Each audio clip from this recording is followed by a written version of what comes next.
Hello, everyone. Welcome back to I See What You're Saying, the Disciplined Listening Podcast.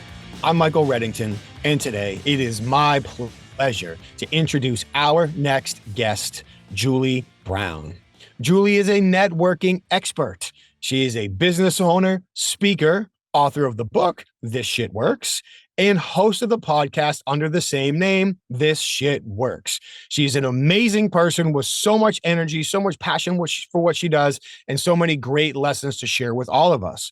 She leveraged her very successful career in business development in the ultra-competitive construction industry in Boston, Massachusetts, to teach people how to maximize the value of their relationships. That's relationships they currently have, maybe relationships, as she says, that have gone dormant, or relationships with people they haven't met yet. And this is true for relationships external to our organization or our own circle of influence, or within our organization or our own circle of influence. So I'm really excited to speak with Julie today. Selfishly, I can use a lot of these lessons, as networking is clearly not one of my strongest skills.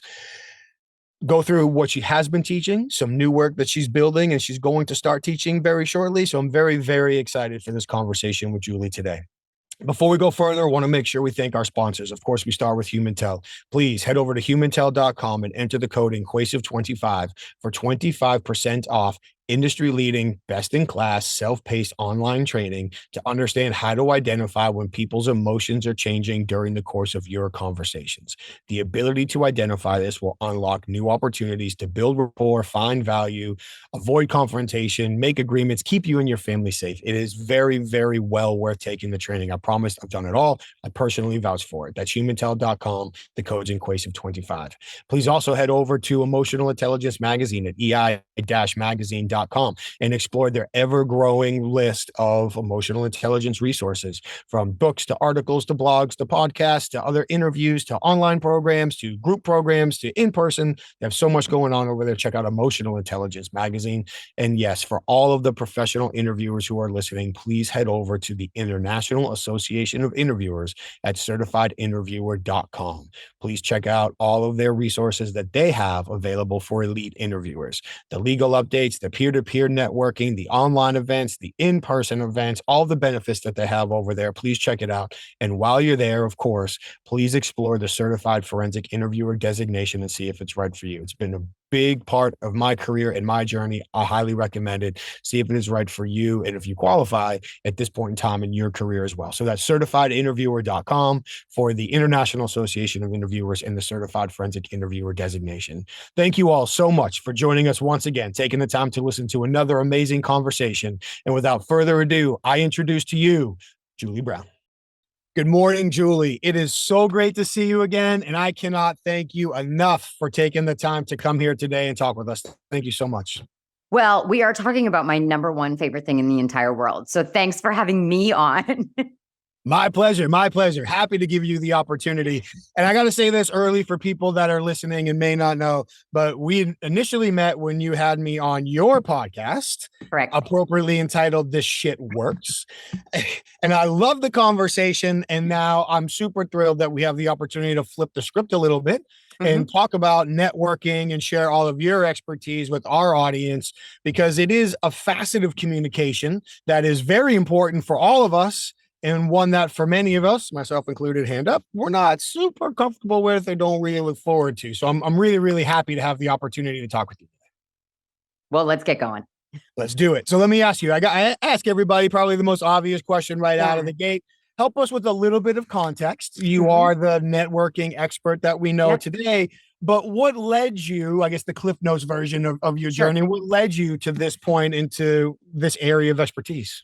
Yeah. So prior to starting my company, which I started in 2016, I was doing business development inside major corporations.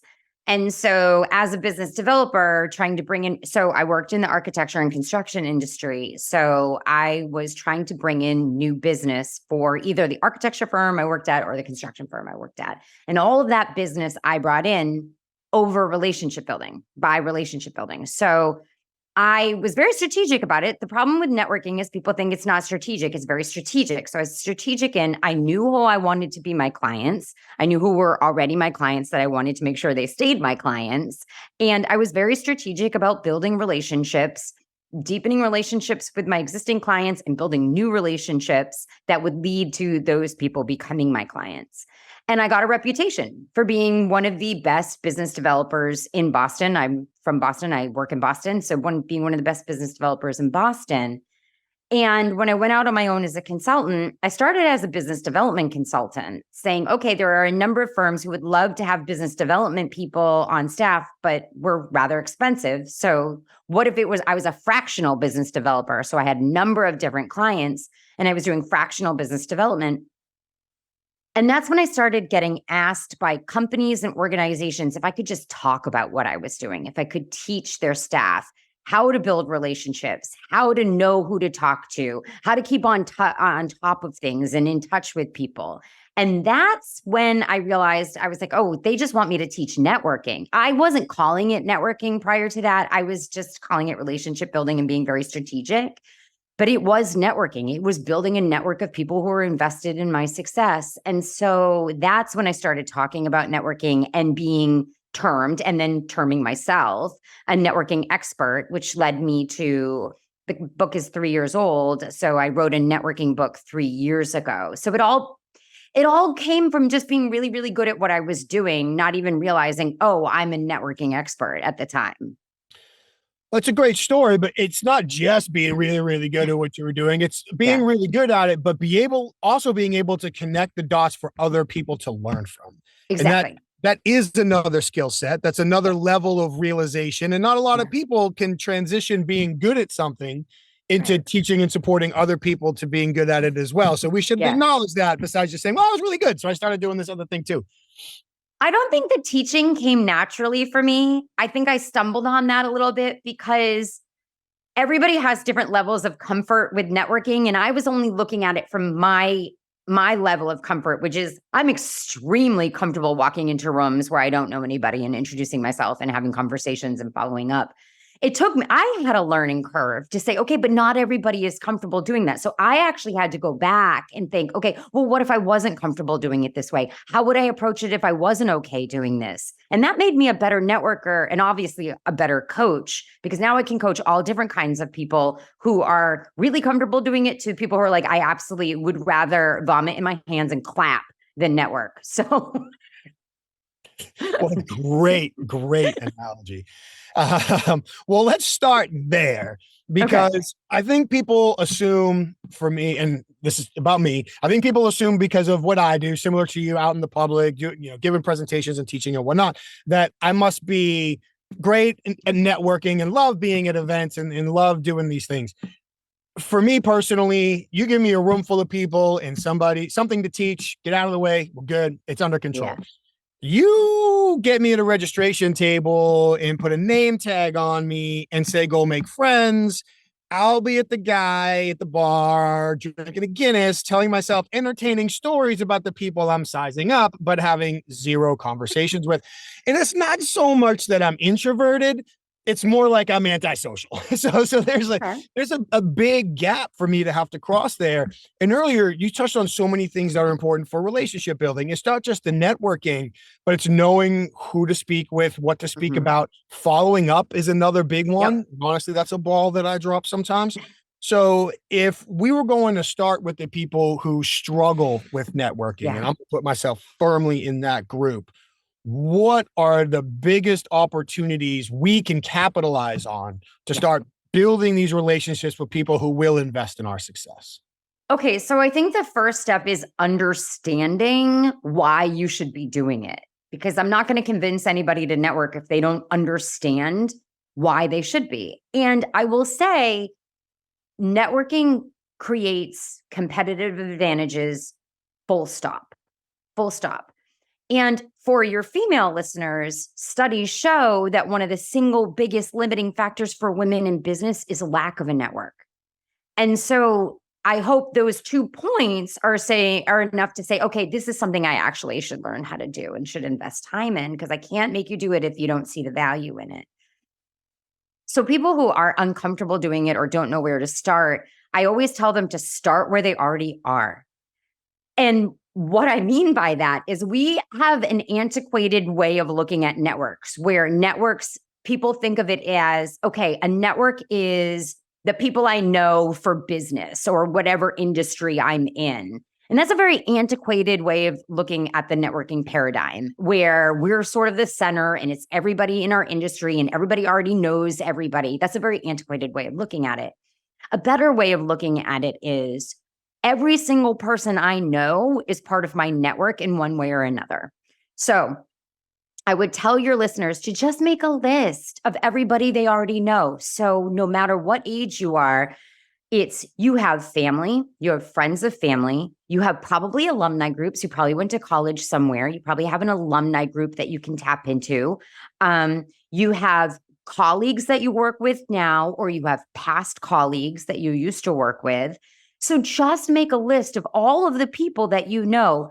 And you don't even have to worry about like, well, we're not very close. It doesn't matter. It's like an onion almost, when you think about levels of networking, there's people that are really close to you. They're like your top 5, the people you talk to all the time. And as you go further and further out, those relationships aren't as strong. And some of them actually may be dormant, but dormant ties aren't dormant because you burn that bridge. They're dormant because you're just not in the situation where you talk to that person anymore. This is especially like when past colleagues, like those might be dormant ties. So just think about all of the people that you already know and say, how can I actually re-tap into the network that I've already created? That's the easiest way we can do it. The second easiest way is there's a thing in social network theory called triadic closure. And triadic closure just means if you're introduced to somebody you don't know, through somebody you know, the rate with which your relationship grows is faster because you share a mutual connection. It's almost like you've been pre-vetted. And so look at all the people you already know and then ask strategically, hey, I'm actively trying to grow my network. I know there's importance in networking and it creates, competitive advantages, full stop. Is there someone in your network that you could introduce me to that I might be good for their network and I might learn something from them and they might learn something from me. So use the power of strategic introductions to grow your network. That's the fastest way to weave a stronger web. I like that. You've already got me taking notes over here. So as I look down, I'm taking notes, I promise. But I love just the phrase dormant relationships to me was even an eye opener because it's easy to rationalize that I haven't talked to somebody in a while. They don't care. They're busy. If they cared, they'd call me. So I can rationalize my way through the discomfort of, so I'm just not going to call them. And the strategic introductions, so much there. I like it. And honestly, to me, it hits home because I start thinking about, okay, what dormant relationships can I start to kind of crack back open? And I'm sure there's people that are probably wondering why I've never asked them who would it be worth introducing me to. Right. Just these people typically, especially those that you know and have enjoyed doing business with you, being around you, socializing with you, whatever it is, they're probably looking for opportunities to introduce you. We just might have to facilitate that a little bit. And the thing about it is I was reading an article recently or a study recently, very much about dormant ties. And so MIT has done a study called The Power of Weak Ties. And I suggest that people look at that. And it is about when we reach out to weak ties for problem solving, we actually get more strategic and better answers to those problems because we're not falling back into the homogeny of answers that we normally get. So they did a study where they told people to reach out for problem solving to people they hadn't talked to in more than 5 years. And people really pushed back on it because they're like, oh, 5 years, that's weird. But when they did that, they realized that the problem solving was more intricate and more helpful. Another study that was just recently done was about the element of surprise and happiness. And we all know, the Surgeon General has said we are living in a time of socialization and, reduced socialization and loneliness epidemic. And this study, I love this because this study showed that when people reach out to somebody that is a dormant tie, somebody they haven't talked to in a while, the longer time between they've spoken actually makes them happier when the person reaches out because it's even more unexpected. And so if you have listeners who have dormant ties and they're thinking, wow, it's been 10 years, good, because they're going to be so excited when you reach out because the level of excitement is higher when it's so unexpected. I love that. I think that's great. And if somebody is on more on the fearful side, they're like, yeah, Julie, you could be right, but what if they're not excited? Like, well, my response to that would be, it can't be any worse. We haven't talked to them in 10 years. Exactly. So either it makes them more excited and we created this new opportunity, or we're right back to where we were, which is not associating with somebody. So the downside to that seems to be non-existent. Yeah. And I always say in my keynote, so I have a keynote about networking, and I always ask the audience to write down 5 words. And those 5 words are, I've been thinking about you. And just at some point after my keynote, pick one person to just send that text message to or send that email to. I don't know why, but I thought of you today. I was thinking of you. I heard this song and it made me think of you. I saw this picture. I was reminded of this thing and it made me think of you. Just use those 5 words. And you wouldn't believe the stories that come back to me from audience members who use those 5 words. So I would encourage everybody to do that today. Use those 5 words to somebody. That's awesome. And I think we just came up with the title for the show, by the way. So thank you very much for solving that riddle early for me. I appreciate that. So I love the conversation about tapping back into our network, looking at the people we already have relationships with, diving back into those dormant ties. Yep. I'm going to be researching that. I think that's so awesome. I'm very happy to hear that. I think a lot of times too, when we think about networking, we think about either events we choose to attend or sometimes events we're forced to attend. You talked about being successful in Boston. For people that might not be aware, this is probably true in a lot of metropolitan areas, but to be a successful networker and business developer in the construction industry in Boston, you might have to be a black belt, a boxer, a professional negotiator. Lots of things have to go into that. So let's not undersell that achievement and your ability to ingratiate yourself with different types of people in different types of rooms all over that. I mean, that in and of itself is a significant achievement. But how can we coach people? You talked about the antiquated paradigm to get past some of the cliche and BS type behaviors that we encounter or are coached to perform at a lot of these networking events. Yeah, I teach a very, I hate the word holistic approach to networking, but I teach a very natural approach to networking where I have this tool called the list yourself approach. It literally is exactly what it sounds like. And I ask everybody that I'm coaching or in my audience to write a list of 10 things that make them that doesn't have anything to do with what they do for a living. Because we as Americans tend to hitch our entire identity on what we do for a living. And we start very young with children, asking them, what do you want to be when you grow up? It's the first question you're asked when you go to college. Well, what are you going to major in? And it's the first question you're asked at a networking event. Oh, well, what do you do? And I'm really sick of people identifying themselves as what they do for a living because there's so much more to talk about and there's so many other ways to connect with people.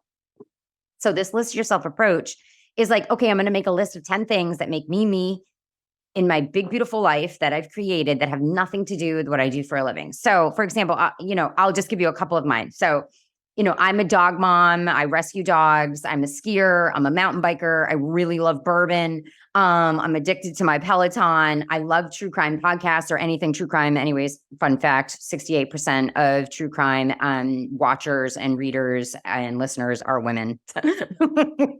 It's a weird, I'm full of weird statistics. I guess that could be on my list too. I'm full of weird statistics.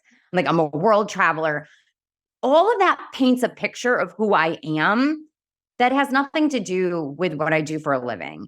And what I want to do by giving people this list yourself approach is the ability to walk into networking events with the idea that I want to have conversations about who people are, not what people do.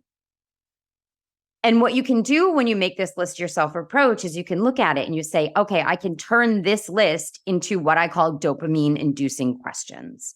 So dopamine, neurotransmitter in the brain, sits in the pleasure center of our brain, and it encourages us to repeat actions.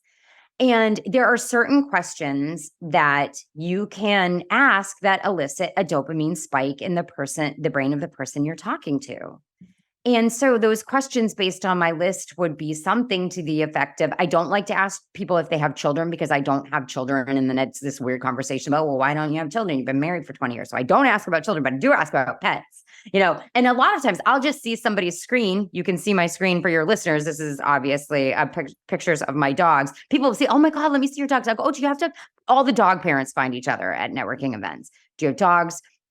What are you watching on Netflix right now is great because it's always updated. There's always something. What are you binging right now? What has your attention outside of work right now? What was the best vacation you ever went on? People's eyes light up when I say that. I say, do you have any vacations planned? What's your next big adventure? And the reason why I'm asking, there's a twofold why I'm asking these kinds of questions is because it's much better than hi, how are you and what do you do? Because those are dopamine crashing questions. But these are questions that get people talking that I have easy follow-up afterwards. So if somebody says to me, if I say, where's your next big adventure? Do you have any trips planned? And they say, yeah, I'm going to South Africa. I can say, oh my God, it's my favorite place. I went, I did this and this and this. Do you mind if I send you some information? Do you need any help with restaurant recommendations or tours or whatever? It gives me an easy avenue for follow-up. And you mentioned not being good at follow-up in the beginning of this interview. 80% of building and maintaining relationships is just following up. And people are afraid to do it. Thank you for making me feel worse about myself. Well, people are afraid to do it for a number of reasons. One of them being the fear of rejection. There's a huge issue of fear of rejection when it comes to networking. Why would anybody want to talk to me? Why should I go to this room? Why would anybody want to hire me or my business or refer me? We have to get over that fear of rejection because it's completely unfounded. It's built in our psyche. Agreed. And when you said that, I'm like, I don't have fear of rejection. I probably do a little bit. I gotta be honest with myself on that one. And for me too, with the follow-up, it's not that, and this is just me confessing for no reason, but it's not that I don't understand the value or the importance of it. Like even in my life, I think about, you mentioned my top 5 people outside of the ones that live in my house with me, my wife and son, my very best friends, I might talk to 2 or 3 times a year unless something happens. And then we talk a little bit frequently. So it's kind of been like my default communication mode that I need to overcome. But I definitely, the concept of dopamine inducing questions is great. And the thing that I loved about that is you talked about this earlier, strategic networking. Mm-hmm. So you're not just asking questions to start a conversation. You're not just asking questions to get that dopamine response. You're asking questions that set you up for the follow-up. Exactly. So there's a long play to these questions that you're asking at the start of the conversation. And to me, that's fantastic. And I think that's a huge takeaway if people didn't necessarily catch it, was that asking these dopamine inducing questions that you're comfortable with too, that they'll land in this great advice. Don't ask the kid question and some other things. But be ready. I'm intentionally setting up the next phase of this conversation or relationship with the questions that I'm asking. Exactly. And the thing about being strategic is sometimes when you say the word strategic, it might lead people to believe that there are right and wrong people to talk to. Everybody's right. Everybody's right. There are very strategic rooms you can be in. So what room should I be in? So for example, I wrote a brand new keynote and there's a specific audience for this keynote. And so I'm going to an event tonight and I'm going to be in a room of the Society for Human Resources Management. The human resources directors are the people who need to hear my new speech because it's all about internal networking that I know we're going to get to later. But I'm very strategic about being in that room. Now, there's no wrong person in that room for me because, and the reason why I'm saying this is because a lot of times people, they equate value to what somebody's title is or can they do something for me? And I don't do that because there's also, in networking, when you begin to understand how networks work and how big they are, you understand that everybody has a sphere of influence of about 250 people, meaning I probably know more because of what I do, but on average, people have 250 people in their sphere of influence in which their opinion carries weight. So even if I'm in that room and I'm talking to the quote unquote wrong person, this is again, not the words we would use, but a person who can't hire me or can't whatever, if I get to know that person and I respect that person and I follow up with that person, I have the ability to tap into their 250 people that they have, that their opinion carries weight with, that they have a sphere of influence with. And this is a thing, leads come from everywhere. Work comes from everywhere. So if you treat everybody as important and getting to know everybody on that very human level, you have no idea how that's going to come back to you. So I want to just, there are strategic rooms, but everybody in those rooms are the right people. I love it. Tapping into their network. You never know where the next opportunity lies, who can introduce you to somebody else. Being myopically focused on one title or one group is, we're taking opportunities off the table. Yeah. Exactly. Other people we could have conversations with. You mentioned something earlier that I feel like is an appropriate tie in here. And you're absolutely right. I can't wait to talk about this new keynote speaker that you've got written. So we're going to leave time for that. But I want to ask a question that I might not be the right person to ask. I'm definitely not the right person to answer. But you talked about going to this event tonight and networking to promote your new keynote speech. But earlier you also mentioned, and I don't want to misquote it, so correct me where I need to be corrected, about networking being one of the biggest setbacks or opportunities with women professionals, especially. Exactly. I don't want to just let that pass. Okay. So for the women who are listening to this podcast, what are techniques, advice, considerations that they can do specifically? And I don't know the right way to ask the question, to be more intentional, to be more confident, to make the most of the opportunity, whatever it is, but to start turning that number around. Yeah. So that quote was that studies show that one of the single biggest limiting factors for women in business is lack of a network. And there are 4 main reasons why this is happening. And the 4 main reasons are the differences in the way men and women network. Now you have to understand, as a society, men have had a lot more opportunity to network because they were in the workforce for a lot longer. So networking was something that became quite natural and was part of the workforce. Then women entered the workforce in droves later. So I think some people are still getting comfortable with it. But here are the 4 main differences that have arisen. There are other differences, but these are sort of the most detrimental ones. And the first one is that women tend to build smaller networks, meaning so if we were going to look at the size of a network and we're going to write all of the people we know as our network, men would tend to have much more names on that list than women. And this could be from a number of different reasons, women coming in and out of the workforce during times off, having children or whatnot. But they tend to have much smaller networks. It also could be a trust factor. Women tend to be, I don't want to say less trustworthy, but we create smaller networks of trust. The second one is that women's networks tend to be really homogenous, meaning, and these are blanket statements. So if people are listening and it's like, that doesn't sound like me, this is just the statistics. So, and if you're an outlier, that's great. Women's networks tend to be homogenous, meaning we network with people who not only look exactly like us, but are at the same age as us, they make the same amount of money as us, they have the same title as us, where men's networks are much more diverse in the sense that so say they're, middle management as company, they're networking with the CEO, the CFO, the people in the mailroom, they network in a much broader sense, a more 360-degree sense, and there's more diversity in their networks. The third one is women tend to shy away from making their relationships transactional in any sense, meaning asking for business, asking for referrals, inside offices, asking for mentors or push projects or advocates. And so we tend to shy away from asking our network for the things that we need. And the fourth one is probably one of the most detrimental, and that's time. Women tend to take on more familial obligations. And a lot of the times those familial obligations are happening at the time that networking events are happening. So either first thing in the morning, before work, or after work. And also a lot of women are in the sandwich generation right now, meaning they aren't only taking care of kids, they have aging parents as well.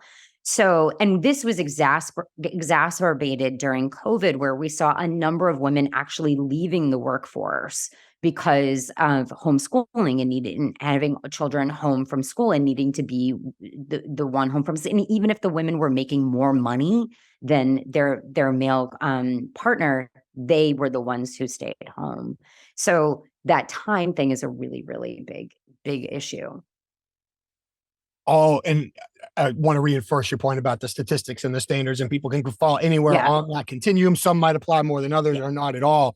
So with those as a backdrop, are there specific steps that you've seen women take and be successful with, not just expanding their network numerically, but enhancing the power of their networks as well? Yeah. So if we're gonna focus on external networking for just a minute, as far as a tool, really tapping into who you already know and using that triadic closure, using strategic introductions, you can spin your wheels a lot.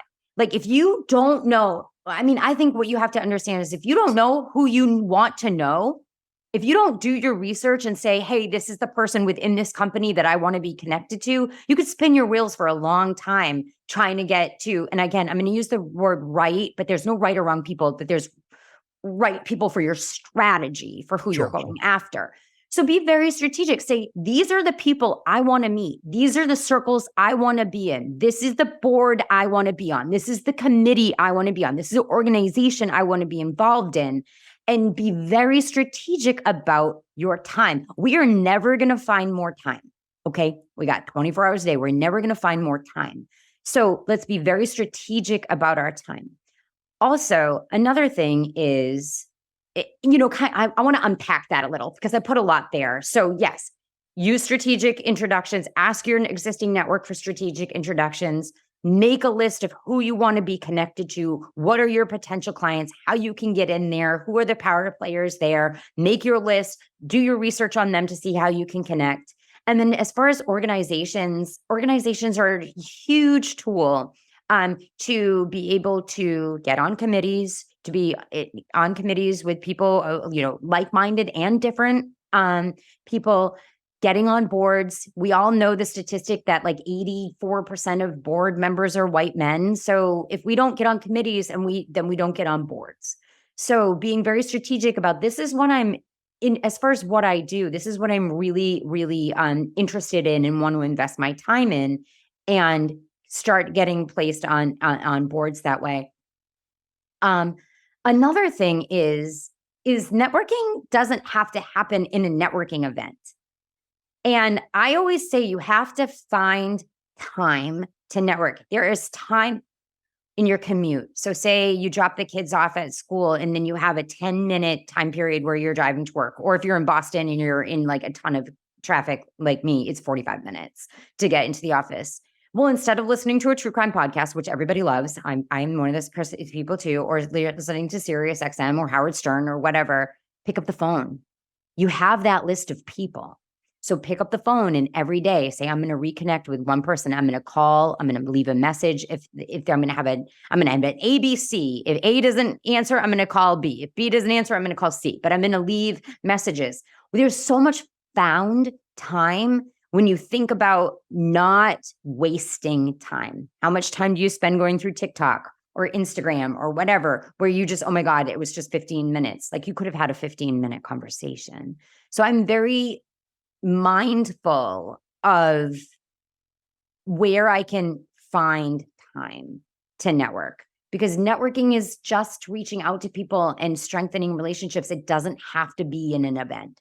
So that's all networking and external networking. But I want women and men to be very good and become very good at internal networking. One of the biggest factors for new employee success is whether or not they build internal networks. And I'm a solopreneur now, so it doesn't affect me now. But when I look back in hindsight on my career, the biggest jumps in my career were when I had relationships within companies and people in the companies wanted to see me succeed. So I would say the big factor here for anybody in internal networking is to make cross silo networks. So say you have a company that has a lot of different offerings and you work in one specific offering. Reach out to people within the company across all silos and across all levels. Because again, we're getting back at that, like, we don't want it to be homogenous. We don't want it to just be the people at our level doing what we do. So how can I be strategic about networking in my own office, having coffee dates with people who have nothing to do with my job, so I can better understand how all the other parts of this company works.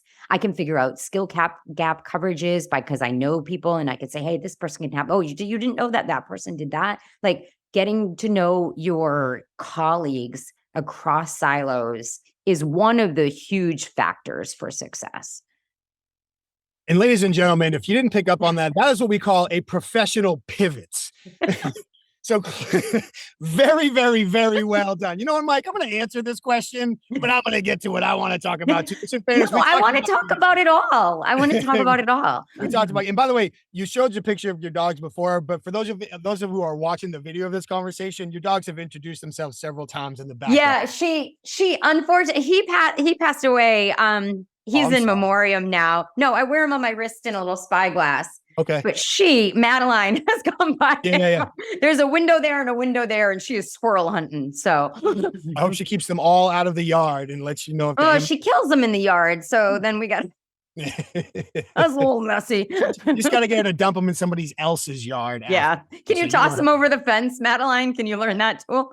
Here's the next trick. Good girl. Yeah.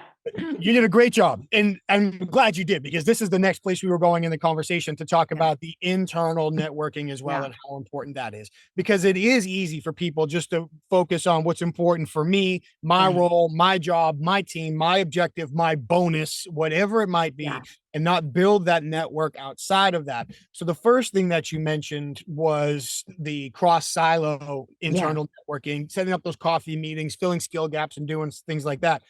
But this is the topic of your new keynote. This is where you've been doing a lot of research and pouring a lot of time into getting ready. And when we were talking a little bit before we came on, I was impressed with the amount of depth and research that you've put into this in order to get ready to deliver and put everything. So this isn't just 45-minute, hey, you should be aware of this. Like, you've actually put a lot of time and detail into this.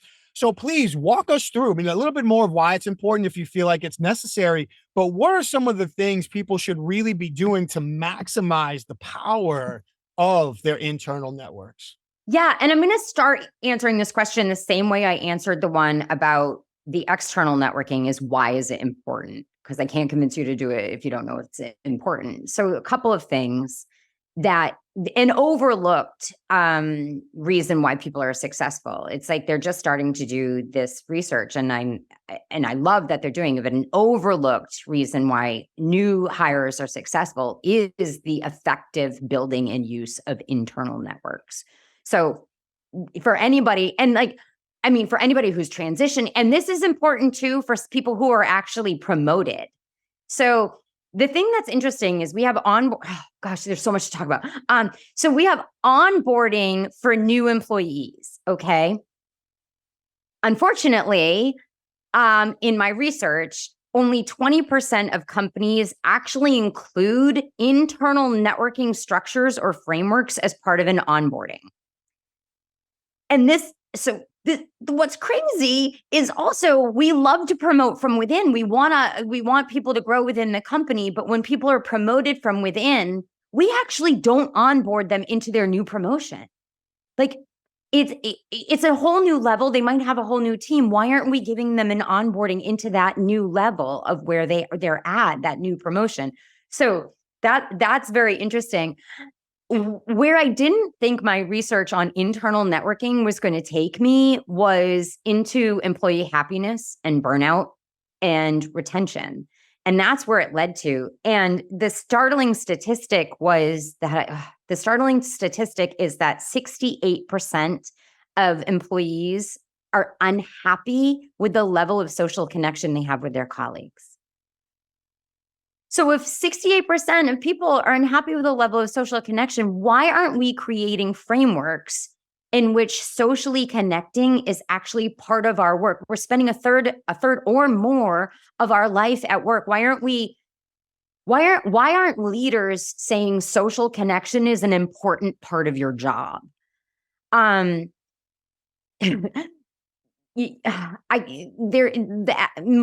are going to be 50% of the workforce in 2025. Okay. So boomers are exiting. I'm Gen X. We are dwindling down. Millennials will be 50% of the workforce. And then Gen X is also in the workforce and will be entering in larger numbers after 2025. And the average tenure of a millennial is 2.8 years. The average tenure for Gen X and for a boomer is 9.9 years. So it's literally less than a third of the time that we would have stayed at a job. Now, it costs between 16 and 213% of a person's salary to replace them. So let's just say it's a 100-person firm. They pay $50,000 a year. They would face turnover costs of like $660,000 to $2.3 million each year. Like, the numbers actually say a lot. But millennials aren't leaving because they're job hoppers. They're leaving because they've been taught that if they want more money, if they want a bigger voice, if they want to understand the company culture, that they need to move.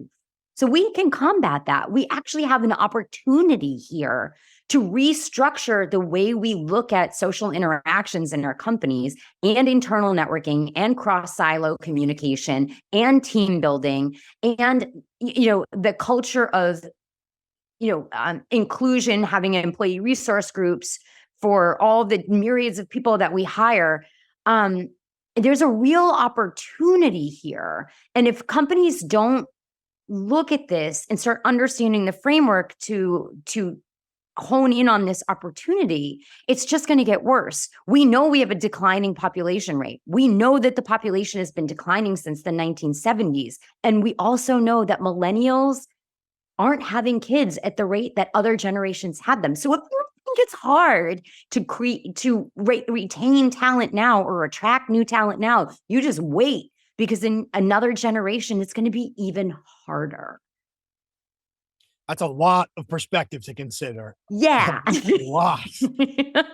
So when we talk about creating that social connection, to use one of the stereotypes, and we're not talking about setting ping pong tables up in the middle of the office. Like, there's meaningful ways to create social connection. Yeah. Now, some of this may initially appear like it flies in the face of the work from home or hybrid work environment. I don't necessarily know that it does. It just kind of changes the dynamics a little bit. Yeah.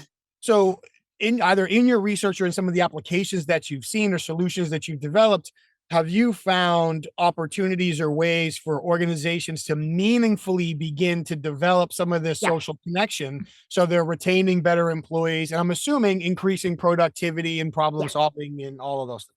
Yeah. So one of the frameworks I actually stole from my external networking framework, which is the list yourself approach, where I'm asking organizations prior to a person's first day at work to send them a packet, like get all of the HR forms filled out in advance. Don't put them in a room to fill out forms that can be done in advance.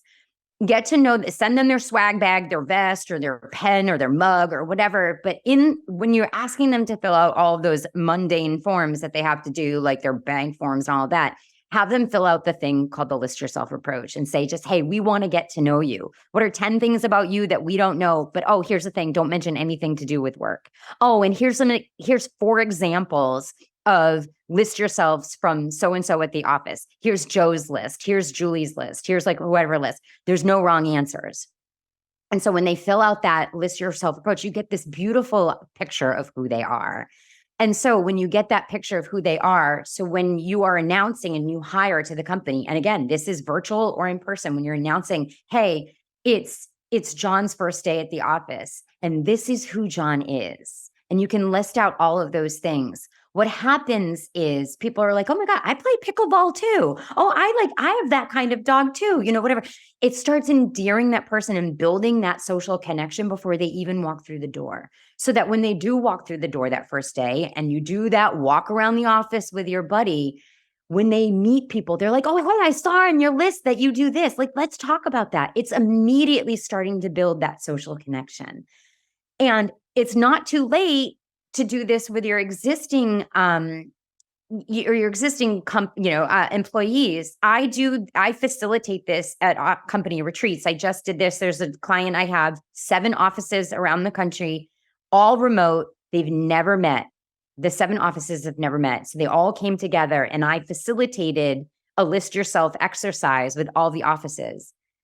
And the things that came out were so awesome. And the people would raise their hand and say their list. And somebody was like, oh, can I help you with that? Like things like some guy was like, I want to just for example, he was like, I really want to start doing yoga. And the guy raised his hand. He was like, I'm a yoga instructor. And like, they never would have known that because one guy's in New York and one guy's in Texas, And so you can do this exercise with your existing employees. So that's one step.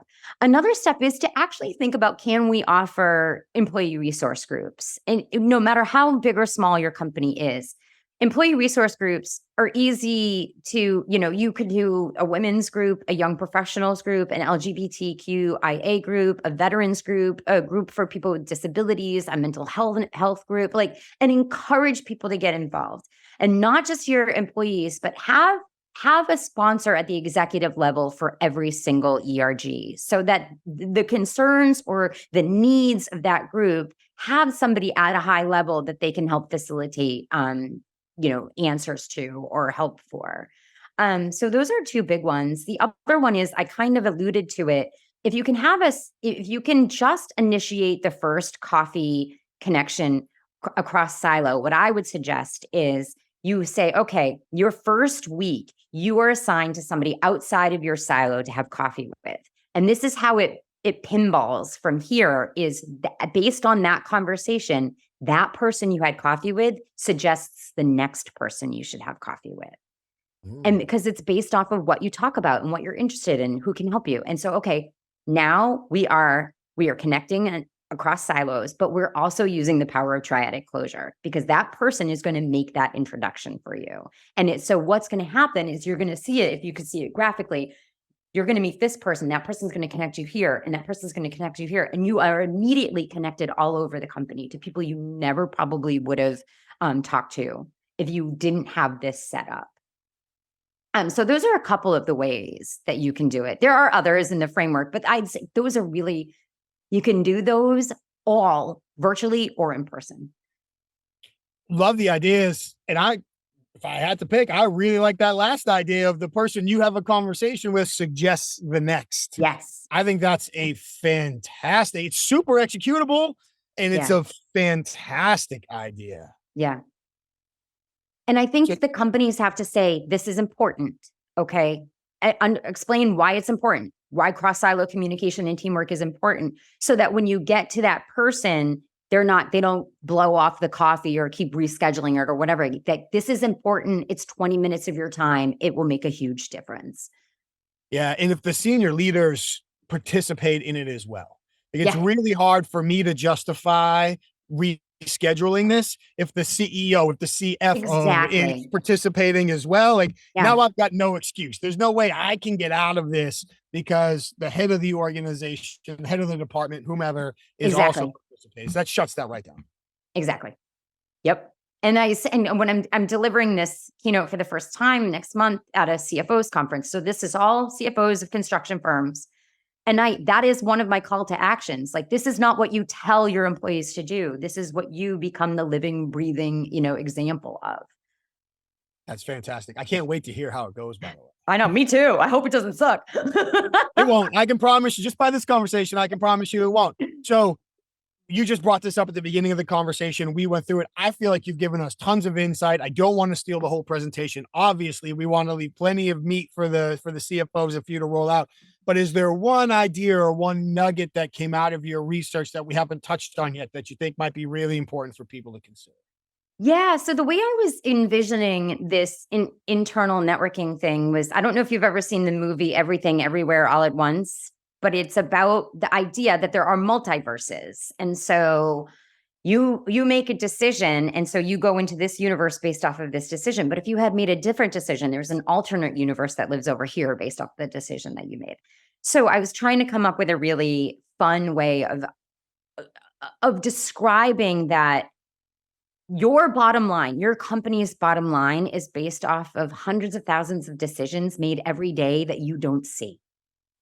It is, are you going to create a framework in which those people can make the decisions to connect, to become friends, to build trust, to understand how the company works, to have a culture, to stay with your company? Like, you need to build the framework because your bottom line is based on hundreds of thousands of decisions made outside of you. But you need to create the universe in which those decisions can be made. Love it. Love it. And now I guess I have to add that movie to my list because I haven't seen it. It's a weird movie, but it inspired this when I was trying to figure out how I was, because in the keynote, I make an avatar of a new employee. And in one universe, she gets the framework, and in the other universe, she doesn't get the framework. Oh, and nice. what does it cost? Yeah. And so what does it cost the company? How does it affect the company when she gets the framework and doesn't get the framework? And so there was 2 alternate universes. So that's kind of it. That kind of was how it came about. Because it is based off your as much control as you think you have over your company. Your company is based on the decisions that your employees make every single day. Now I'm super interested in your keynote. I was already interested in it, but now seeing how you framed it, I'm gonna see if I can sneak my way back to Boston and see if I can. Yeah, Boston, September 14th. I'll get you in. I'll say you're my tech guy. Yeah. I'll just fiddle with a few wires. You're working on something. I've done that before. I've literally had friends be like, "Hey, I want to see that. Cool." I'll put my video camera in the truck and be like, "Just tell me you're my camera guy." They look at me like, "Come on, this will be fun." Yeah. You've given us so much great insight and so many good ideas internally, externally. I love all of it, but I do want to give a quick shout out to your podcast as well, because I had a great time on your podcast. Yeah. You have a bunch of different guests on. Mm-hmm. So with a couple of minutes that we have left, I figured I would just throw this question out to you. Considering how meeting people and enhancing relationships and developing networks and creating these opportunities is such a core focus of what you do, present company excluded, of course. Have there been any experiences that come to mind right away sharing from your podcast where people have shared ideas or experiences with you that you've turned around and started employing and have really helped you with what you're already doing?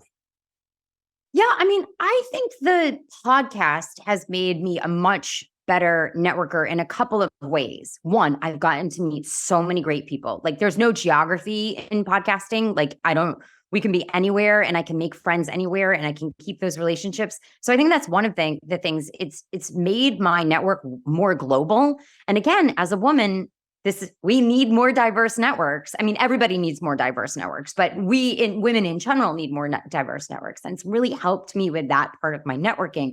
But there are so many things I've learned. Like, I struggle to stay asleep at night. I can fall asleep like the dead, but then I struggle to stay asleep. And I had a sleep therapist on the podcast, and she just little things that she taught about how, okay, when you wake up and your mind is racing and you can't go back to sleep, like how to deal with that. And like, I still repeat what she said in my head when I wake up at night. And her thing was literally, I'll share it. So you don't have to go. She was like, okay, tonight's sleep is going to suck, but tomorrow I'm going to have a good night's sleep. And it's like, it's taking the pressure off of today, like trying to get back to sleep. Oh, I got to sleep. Okay, tonight's sleep is going to suck, but tomorrow I'm going to have a good night's sleep. And like little things like that. And like, I had another woman who come on who helped me with this thing called Brain FM. So Brain FM is an app. And when I'm struggling to focus, so when you're writing podcasts or speeches or whatever, you have to get in and focus. And it's these binaural sounds that you wear headphones, and they literally do help you focus. So like, I listen to Brain FM like almost every time I'm like deep in writing something. Like, so there's all these like fun little tidbits of things that I've picked up along the way. Either from guests or from the research that I did. This entire new keynote came out of a podcast episode, that article that I read. And I was like, oh, ways to succeed in a new role. And then after I did the podcast, I was like, wait a minute, there's so much more here than this. So like the podcast even just made a brand new keynote. That's awesome. And I think Madeline found a squirrel out of the opposite window again. So you might be surrounded by squirrels. Check that out. She's a pointer, and you can see that pointer tail. I love it. I think it's great. We have rescue dogs in our house as well. So, well, one now as well. We had two. It's only one now. But I'm gonna look up the Brain FM because I'm somebody that struggles with focus, and I also struggle with sleep. So I'm gonna go specifically find that episode to listen to as well. And for people that are saying, "Well, this conversation is great. I want to learn more from Julie," I'll put the links in the show notes for sure. But the podcast is "This Shit Works." The book is "This Shit Works," and clearly this shit does work. So we want to make sure that we call that out and people find it. But there's something else that works that I want to call back to. And I made a joke when it happened, but I've been saving this to wrap up the conversation because it was phenomenal. And it speaks to something that I get asked about a lot. So I made the joke about when a professional pivot, because you went from what we were talking about to what you wanted to talk about. Yeah. I mean, that is 100% compliment. Like, that was a great pivot. And so many times when I'm talking with business development people or people who are candidates for positions or negotiators or whoever it might be, and well, the conversation is getting railroaded one way, or I'm getting asked these questions, but I got to take it over here. That was a brilliant example on how to know where you want to go and how to take a question that somebody else asks and build the bridge. So you didn't ignore the question. Right. You answered the question. And then as you were wrapping up your answer, because you knew where you wanted to go, you wrapped up that answer and then turned it into where you wanted to take the conversation. I think you're making me sound better than I am. I don't think it was awesome on purpose like that. It was awesome. Well, from now on, we're going to re-edit that part. Yes, you did do it on purpose. But no, I'm dead serious. And if you didn't do it on purpose, I have no doubt that it comes natural, and probably from your business development work and your networking and just the reps you've got and the situations that you've been in. But I do want to call that out because that was a spectacular job of very respectfully and very professionally and very intelligently respecting the person who asked the question, giving them the answer they wanted, and then using that answer to take the conversation where you wanted it to be to show the value that you wanted to present. And I mean, that is 100% compliment. For people that were listening, if you're like, I didn't catch that, rewind it, listen to how she did that. People, the context I get asked that the most in are candidate interviews. If I'm being interviewed for an executive role, there's something I really want to illustrate. Business development as well. There's an opportunity here I want to make sure I get to. Right. But that was a spectacular job of making that transition in a super professional, intelligent, respectful way. Very well done. That was an awesome, unintentional educational opportunity. I couldn't let us go. Thank you. No, that was great. That was great. So before we go, hopefully people are listening. I already said I'll include the links to the book and to the podcast, of course. But for people that are looking to learn more from you, find more about you, how they can connect with you, interact with you, where do they go to find more Julie? Yeah. So I would go to my website, which is Julie Brown, BD. So B as in boy, D as in dog, juliebrownbd.com. And you can, there's lots of information on the website, but I would suggest, I have a newsletter that comes out every Wednesday, and it's a fun story that I somehow turn into a networking lesson. And it's a really great newsletter. I have like 87% open rate, which is unheard of for newsletters because it's so fun. I would suggest if you scroll down to the bottom of my website and you just put in your name and your email address, you'll get added to my newsletter. I don't sell anything. It's just funny stories. Yesterday was about, did you know this? So Women's Equality Day is August 26th. So it's coming up. It's around the corner, August 26th. And it's also National Toilet Paper Day. Isn't that weird? Like Women's Equality, National Toilet Paper Day. So anyways, I made it a networking thing, but I also had a big poll in the newsletter about, okay, so there's a right and a wrong way to put the toilet paper on. Is the toilet paper come over or does it come under? Well, the results are in. I got the results because it was like, click here, click in, and it's overwhelmingly one way. But there's a patent. There was a patent with toilet paper to tell you exactly how it's supposed to be. Oh. Literally. This is what my newsletter is. It's like, here's your patent on hard-hitting news. But somehow I make it about networking. And after this conversation, I'm not surprised that you can tie those together. Not surprised at all. And I'm not going to ask the follow-up question. People that want to know the answer, they got to go log in with your newsletter and check it out. Julie, this conversation has been fantastic. Thank you so much. I appreciate your time. I appreciate all the stories you told, insights you shared. Thank you very much.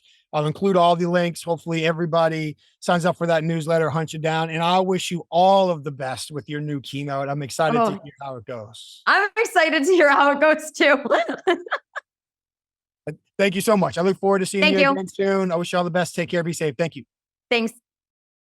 Julie, thank you so much for taking the time to join us today. What a conversation. You shared so much that is so helpful, certainly to myself, and I'm assuming so many others. As you heard me say, full confession, networking is not something that I have traditionally done very well at all. Don't know that I'm so much introverted, might be more antisocial, and certainly some of my friendships and personal relationships we don't speak very often. So I loved your thought about opening dormant relationships. I thought that was great. Triadic closure, fantastic. So many good, just asking questions that increase somebody's dopamine. Great thoughts, great content, great conversation. Julie, thank you so much for your time today. I truly appreciate it. And I'm really excited to see the impact that this conversation has on people's lives when they go to apply your work. I'm also very excited to hear about this new keynote presentation. I know it's going to be fantastic. And if you people haven't, please check out her podcast as well. This Shit Works. I'll make sure that we have links to it. But if you enjoyed that conversation and all the value she brings, imagine the value that she gets out of her guests as well. So make sure you check out her podcast, This Shit Works. Once again, thank you to all of our sponsors. Humatel. If you are looking to understand when somebody's emotions are changing by accurately evaluating their facial expressions and nonverbal behavior, head over to humatel.com and unlock the strategic value that skill will give you in all of your high impact conversations. When you're there, enter the code INQUASIVE25 for 25% off all of their online training. Emotional Intelligence Magazine, ei-magazine.com. Please head over there for all of their emotional intelligence related resources. And of course, the International Association of Interviewers at certifiedinterviewer.com. That's where you can learn more to see if membership to the organization is right for you or your organization, with all of their interviewer related and investigation related support resources, and learn more about the Certified Forensic Interviewer designation. It was great for me, for my colleagues. Is it right for you in the next step in your career? Thank you to everybody that took the time to watch and listen to this conversation today. We really do appreciate it. Thank you. Please do the things the algorithms ask us to. Subscribe to the show, like the show, follow the show, share the show, tell your friends about it. Leave us our feedback. Please let us know what you like. What would you love to see more of? What would you like to hear less of? How can we continue to adapt the show so it has the biggest impact on you because you're taking the time to listen? Thank you very much. And once again, thank you to Julie, our sponsors. Thank you to all of you. Please stay safe, take care of each other, and we'll see you next time.